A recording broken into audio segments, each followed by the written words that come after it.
Y eso fueron 150 kilómetros por hora en ¿qué?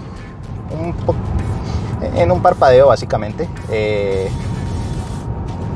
De nuevo sigo procesando la forma tan grosera en que acelera esto. Es ridículo completamente, pero en el buen sentido.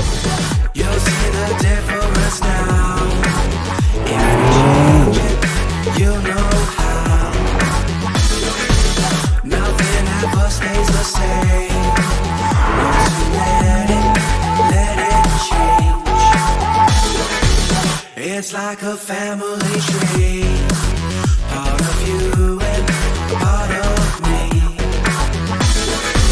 And if we should separate, go your own way, I won't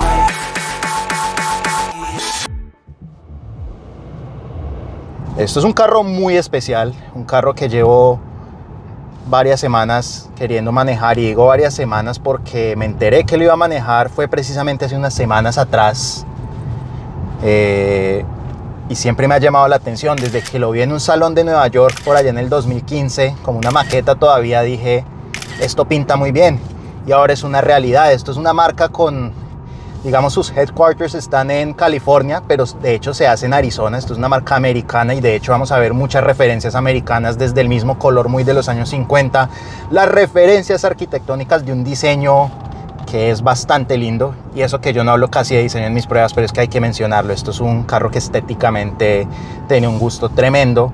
Incluso la tipografía del nombre del modelo. Esto es un Air, esto es un Lucid Air. Y esto es una versión Grand Touring. Acaba de batir el récord del auto más potente que he manejado, porque esto tiene 819 caballos.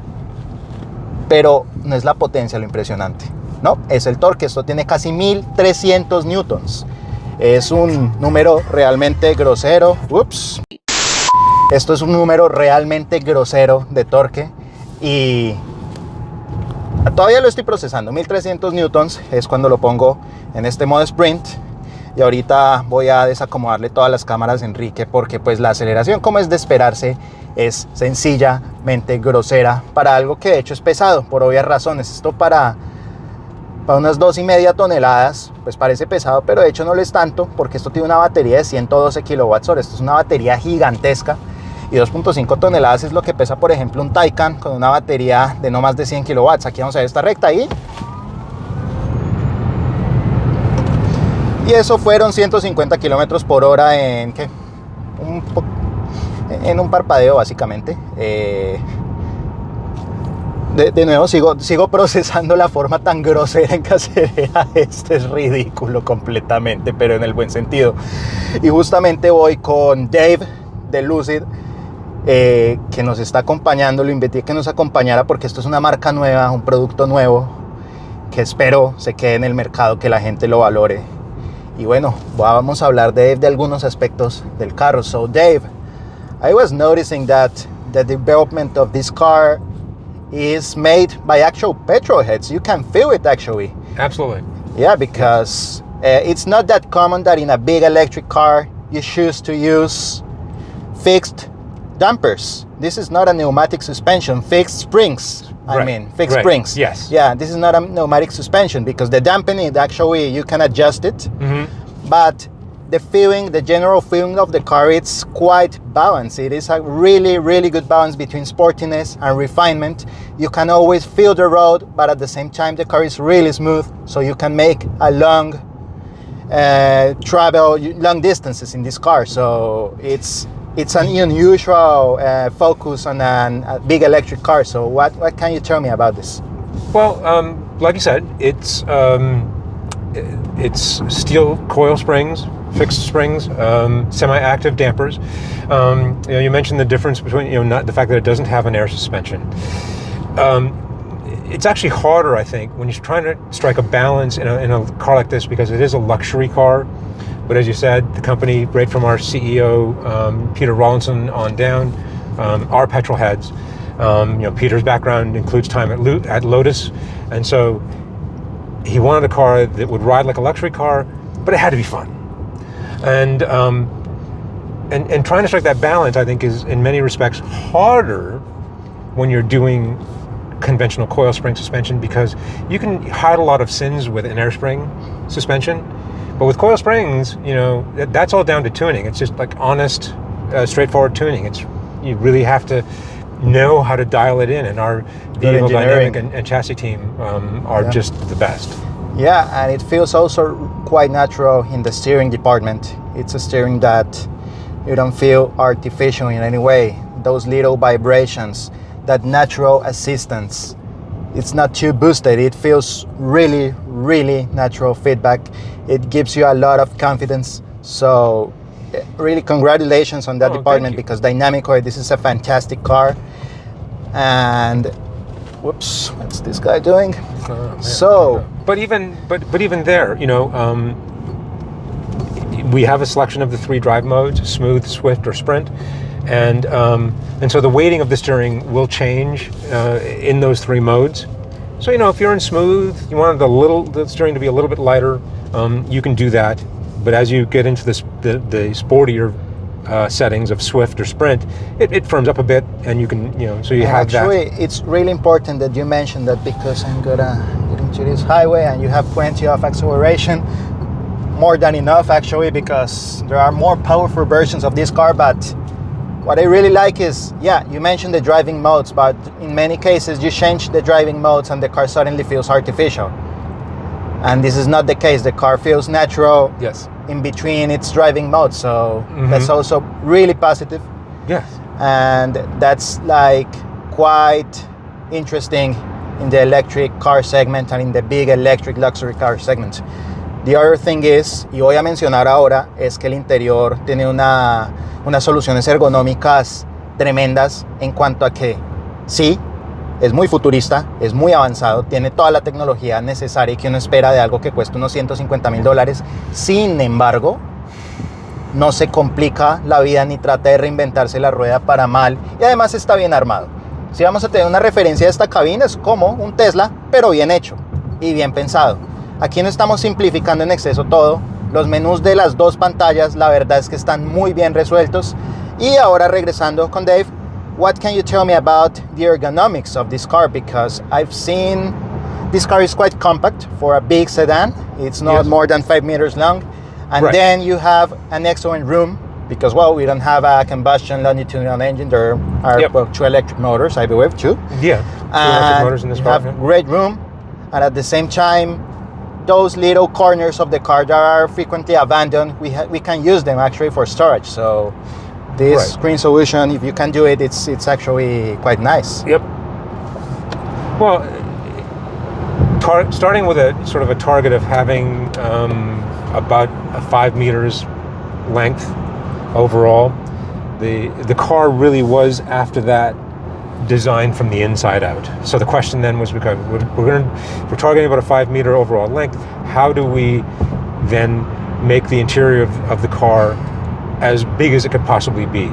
So you mentioned about not having, you know, the traditional long hood in the car. You don't need it. You know, we're not designing for, and that's sort of a hallmark of traditional luxury is having the long hood. But we're not designing for an internal combustion engine. This is not a platform that's shared with an internal combustion engine platform. So we could, you know, stretch the cabin forward and back, maximize the interior space, particularly for the rear seat passengers, to give you, you know, as much space in the interior of the car of a much longer car, but in a much more compact. I can hear the already dynamics are quite good, because this is not a noisy car in the wind aspect. I can barely hear the wind. Maybe a little bit of road noise, normal. Yeah, that's normal. But which is the CD of this car? When the cars, well, that's the other thing in terms of efficiency, which we can talk about. When the car is riding on our 19-inch wheel and tire combination, which gives you maximum range, it's also the most aerodynamically efficient. The drag coefficient is actually 0.197. Wow. Under 0.20, that's... Yes. Wow. That's an impressive number. And yeah, range.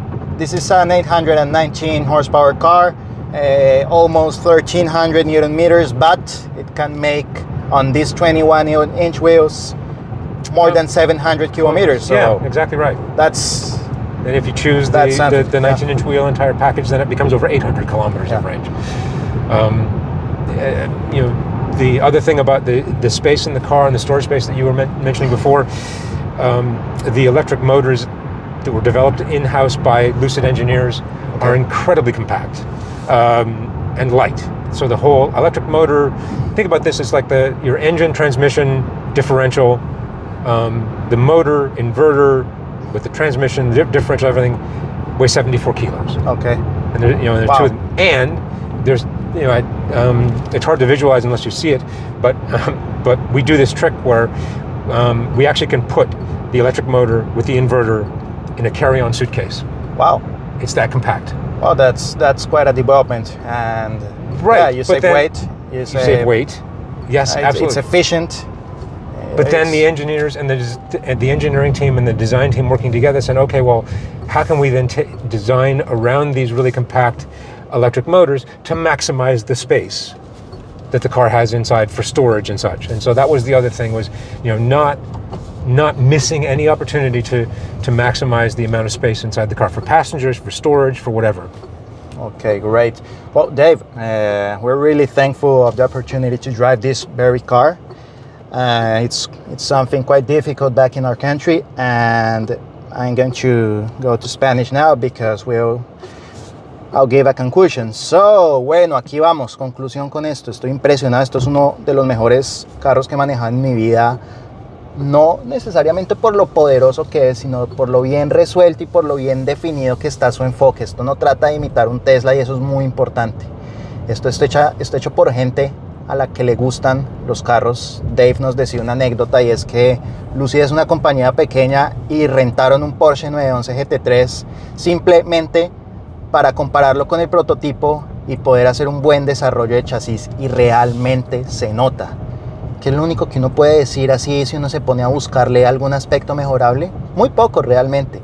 Tal vez el freno podría tener un poco más de asistencia en un manejo exigente. El volante podría salir un poco más en su ajuste en profundidad, pero pues es una posición de manejo que igual es buena.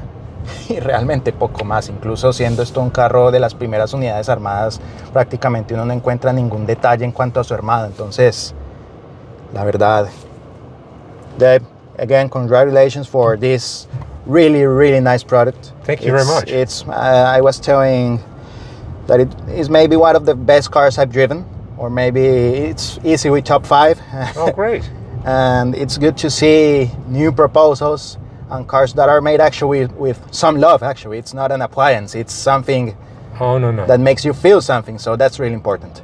No, there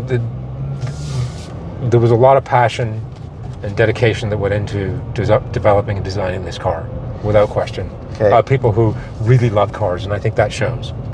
Yeah, so thanks again. Y pues bueno, ya nos vamos. Ya creo que nos alargamos bastante, pero lo ameritaba. Esto es un carro que puede que no veamos rodar en Colombia en muchos años, pero que a nivel global toca analizar y hay que conocerlo, hay que conocer todo lo que está en el mercado y mantenernos al día. Bring the funk back.